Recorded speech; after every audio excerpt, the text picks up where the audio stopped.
sometimes we do things based on tradition and not really what makes sense for child development, for athletic development. It's sort of what we've always done. For the past decade, we've been trying to develop kids in one sport, and we've been focusing on one sport and overtraining them to a point where maybe they're getting burned out and it's leading to more injury. Now you get a mindset and you have an organization like USA Hockey telling you that they've looked into this, and what's really good for kids is to give them a variety of sports, to have them trained to be athletes and not necessarily trained to be good in one sport.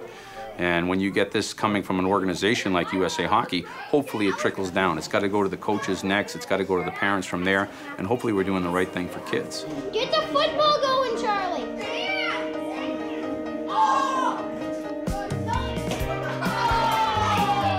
The American development model places the kids first and foremost. It's athlete-centered. As adults, we've implemented a lot of things that make sense in our world, but really don't make sense in terms of athlete development. What the American development model does is it tries to put the kid first. So if we make our decisions as administrators, coaches, and parents that we're putting the athlete first, then we're going to have success with our children.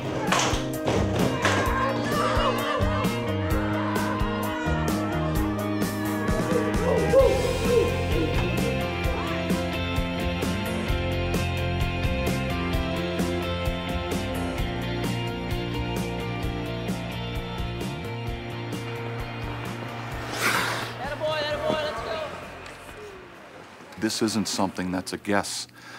This is a bright group of people that have a wealth of knowledge in childhood development, exercise physiology, the sport of hockey itself, that have come together to try to create a comprehensive model that our kids can participate in. The impetus behind the American development model came from us trying to evaluate our sport and what we could do better, not just for our game, but for our kids. The ADM's not a mandate. It's a set of guidelines put forth by USA Hockey to help clubs and associations be better at what they do with their kids. And with the gracious support of the National Hockey League, we've been able to put forth this model that really USA Hockey had never had in the past. It's easy to convince the people at the top end, people with a vast amount of hockey experience, college head coaches, NHL people, that this is a great thing. And it just shows in the quality of people that have been able to say, you know what, I've made a decision that I'm not going to coach just my hockey team. I'm going to try and help American hockey be better.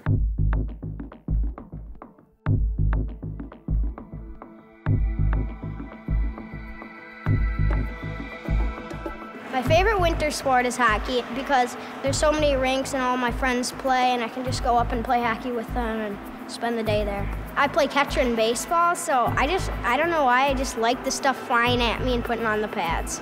We've got kids, young kids at early specialization playing hockey 12 months a year, and late generalization where kids are playing multiple sports at older ages. And the model that has been proven to have success is reverse, is just the opposite, where it's early generalization, where we have kids playing multiple sports and athleticism is developed.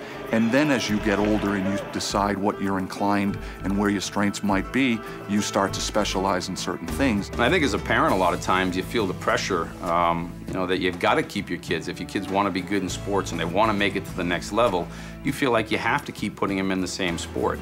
My kids play baseball, my kids play hockey, they play golf, and I think they've enjoyed it. I think they've benefited from it because they're able to become athletes, not just specific in one sport at the age of 11 years old, but they become good athletes in all sports. Sometimes I go open skating with my friends. There's always a game going on. Sometimes it's 2 adults games, sometimes 1 kid's game, 1 adult, sometimes a broom ball reserve game. So there's always something to do. We need to start focusing on the kid and what's good for them, as opposed to getting them into a sport and trying to grind them into the ground and create the next superstar. Let kids be kids, let them have fun at what they're doing, and that's what this is. It's an age-appropriate development program for children. I love practice because we get a lot of shots, more puck time, more time to work on glove saves, blocker saves, leg saves, butterfly, anything.